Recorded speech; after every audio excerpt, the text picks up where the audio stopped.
Alam nyo, naniniwala ako na yung mga tao na chismosa, ito yung mga sinasabi ko, yung mga mahilig manira ng buhay na may buhay. Naniniwala ako na meron to silang problema sa pag-iisip. Kasi, mental health problem. Kasi imagine niyo ha, ang lagi nilang ginagawa ay sirain yung buhay ng ibang tao.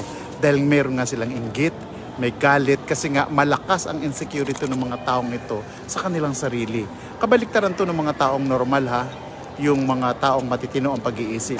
Madalas yung mga tinong mag-iisip, tahimik lang yan sila, ay nila makialam sa buhay na may buhay, at natutuwa sila kapag merong nagtatagumpay, nakakilala nila. At kapag meron namang problema, tinutulungan nila.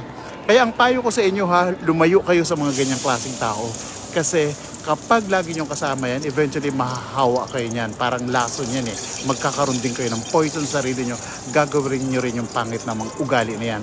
So maging mabuting tao, maging mapagmahal kasi sandali lang ang buhay natin dito. Kailangang maging pagandahin natin ang istorya natin. At tayo pagpapalain ng Diyos, hindi lang tayo, pati yung mga tao na sa paligid natin ay magiging maligaya. Maraming salamat and God bless you.